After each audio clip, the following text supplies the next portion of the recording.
Passive income कैसे बनाई जाती है? दो तरीके से, आपके या तो अपने स्किल से या आप अपने फाइनेंस से। तो अगर आपके पास पैसे नहीं है तो अपनी स्किल्स को फोकस कीजिए, अपने आप को लिस्ट कीजिए, अपने आप को मोनेटाइज करना सीखिए, अपने आप को मार्केट करना सीखिए। ये मत बोलिए कि मुझे तो आता नहीं है, ये बहुत लो मानसिकता का स्टेटमेंट है। आप अपने आप को मार्केटिंग करना सीखिए, डिजिटल जाइए। कुछ लोग गाली भी देंगे, इट्स ओके, नो प्रॉब्लम। अपने आप को इंप्रूव करते रहिए, क्योंकि आप सबको कंट्रोल नहीं कर सकते। करेक्ट। और अगर आपके पास पैसा है तो पैसे के लिए आपके पास बहुत सारे इंस्ट्रूमेंट्स हैं। जैसे आपके पास एफडीज हैं, एफडी के अलावा आपके पास कॉर्पोरेट एफडीज हैं जहां ज़्यादा ब्याज मिल जाता है। उसके अलावा P2P लेंडिंग के बहुत सारे प्लेटफॉर्म्स हैं।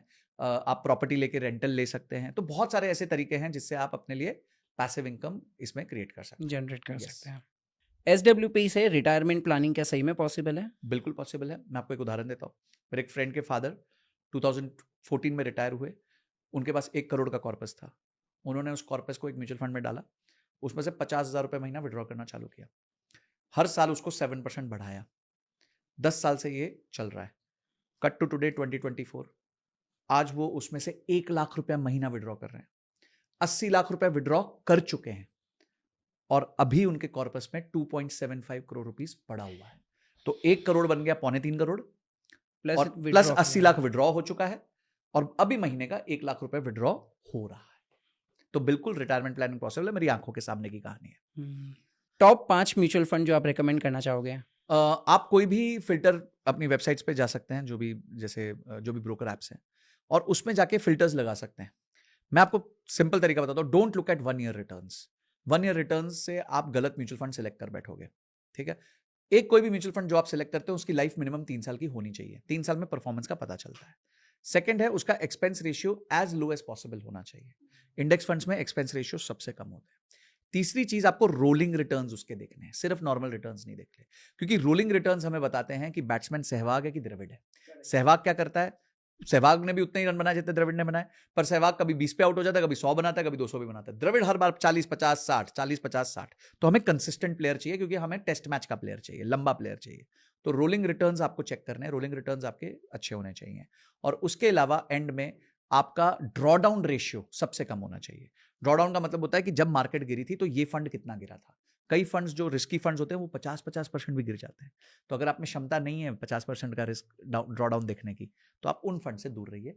ड्रॉडाउन देख लीजिए, किसी का 10% है, किसी का 20% है, वहां तक सीमित है। तो इस तरीके से आप अपना बास्केट चूज कीजिए टॉप 5 म्यूचुअल फंड्स का। Amazing, amazing. ETFs होते क्या है और वो म्यूचुअल फंड से कैसे बेहतर है? ETF बेसिकली म्यूचुअल फंड है जो ट्रेड हो सकता है। जब हम म्यूचुअल फंड की बात करते हैं तो म्यूचुअल फंड में आपके पास ETF वो म्यूचुअल फंड है जो ट्रेड हो सकता है। तो ETF भी एक बास्केट है, म्यूचुअल फंड भी एक बास्केट है। म्यूचुअल फंड में आप दिन के दौरान ट्रेडिंग नहीं कर सकते, आपको ऑर्डर प्लेस करना पड़ता है। तो आपको या तो उस दिन का या अगले दिन का NAV मिलता है। जबकि अगर आपका 12:30 बजे मन किया है कि आपको निफ्टी 50 का इंडेक्स खरीदना है, तो वो सिर्फ और सिर्फ आप ETF के माध्यम से खरीद सकते हैं। तो ETF is for active investment and mutual fund is for passive investment. Sir, अगर हम इन्वेस्टमेंट की बात करें तो आपने अहमदाबाद में धुलेरा देखा रहेगा जी, आपको क्या लगता है वहां पर इन्वेस्टमेंट ऑप्शंस अच्छे हैं? देखिए, अगेन मैंने रियल एस्टेट का आपको थंब रूल बता दिया। एक तो लंबे समय के लिए निवेश करें, बिकॉज रियल एस्टेट में ओवरनाइट कुछ नहीं होता। कोई भी सिटी, धुलेरा या कोई भी सिटी हो, वो डेवलप होने में उसको समय लगता ही लगता है। तो वो समय लगेगा, पॉइंट नंबर 1। पॉइंट नंबर 2, आप ये देखिए उसका एडॉप्शन क्या है, यानी कि वहां पे क्या लोग बसावट करने धीरे धीरे आ रहे हैं, उसको यूज कर। क्योंकि कोई भी चीज की वैल्यू उसके यूजेज से होती है, सिर्फ बनने से नहीं होती। कोई मॉल है, 2 मॉल अगल बगल में, एक में कोई जा रहा नहीं, एक में सब लोग जा रहे हैं, तो जिसमें जा रहे हैं उसकी वैल्यू ज्यादा हो जाती है। तो अगर उस जगह का अडॉप्शन आ रहा है, लोग वहां पे आके रिहाइश कर रहे हैं, तो धीरे धीरे उस जगह में ताकत आ जाएगी और उसमें रिटर्न्स बेहतर हो जाएंगे। तो ढोलेरा क्योंकि अहमदाबाद के पास भी है, और एक मतलब मैंने नोटिस किया कि वहां पे गवर्नमेंट का भी बहुत फोकस है, मोदी जी का पर्सनल खुद का फोकस है। जैसे मोदी जी का पिछला गिफ्ट सिटी था, ड्रीम फोकस, उन्होंने बहुत अच्छे से उसको डेवलप करवाया।